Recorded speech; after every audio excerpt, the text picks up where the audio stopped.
I had a question for you about a phrase I've heard you use for years, especially when you work with other coaches.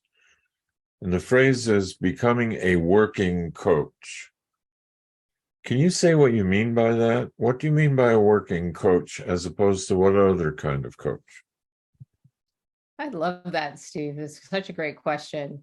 Uh, you know, most of us get into this profession because we want the freedom. We want the freedom to design. We want to help people. Yes, secondary is we want to work for ourselves.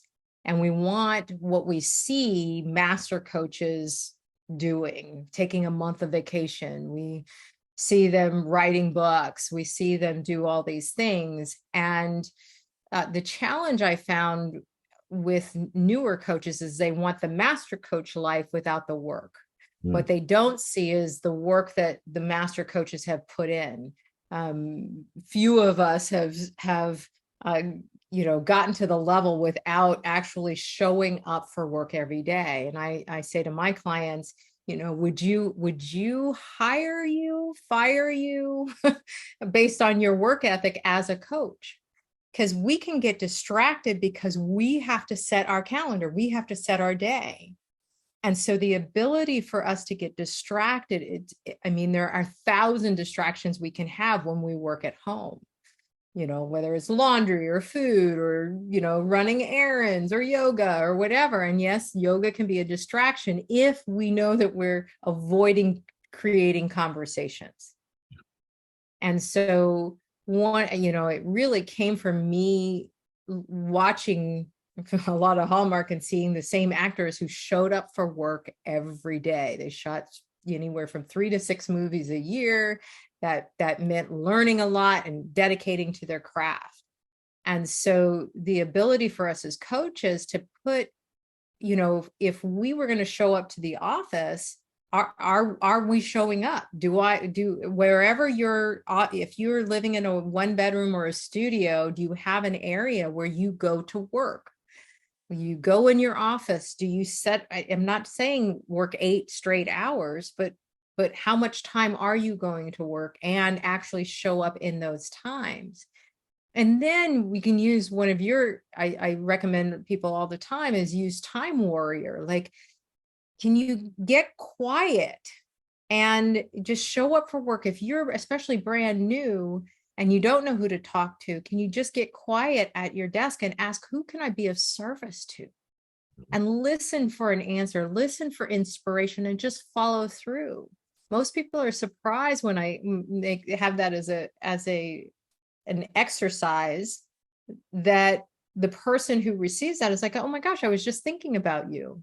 Or I have it just there's a synchronicity to it that Yeah. I think that the ability for us to show up as a coach in our job, being ready to work, allows the universe and all the powers that be to help us to create the prosperous practice that we want. But we first have to show up and be willing to make conversations, create conversations, learn, study, have those conversations, talk to people and be of service. And over time, and it doesn't have to take long, but our skills get better and people begin to hire us, but we have to show up for work in order for that to happen.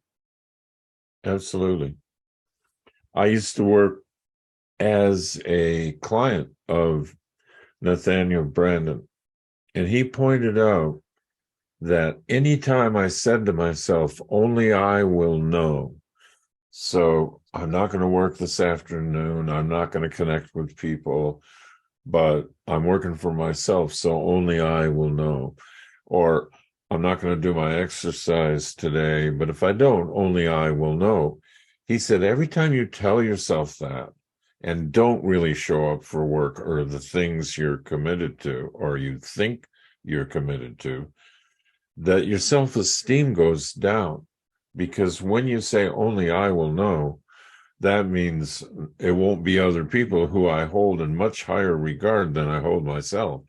Only I will know if I don't show up for work today, or I don't really show up and put in a full day of cultivating clients and what I need to do to build a practice. So I love the idea of working coach. I picture it.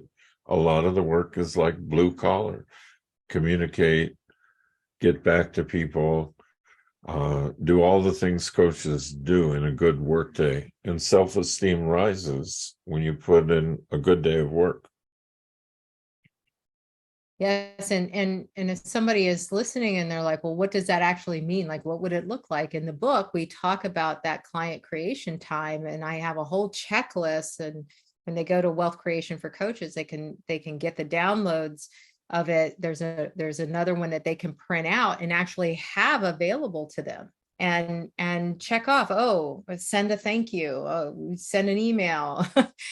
Create a conversation. Here's how. Go look at your LinkedIn. So there's a whole list of resources and ideas that we have to help coaches, so that when they go into their office to work, it's not like, I don't know what to do. Okay, well, Yeah. just start here. Here's a blueprint. This is how you can start. Yeah. If I said that at a company when I showed up for work, a manager would come by very quickly and say, I'll tell you.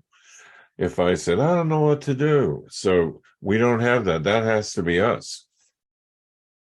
Well, and I think you raise a great point, and I think maybe I know one of the reasons I love checklists is because from a military perspective, we would have pass down logs.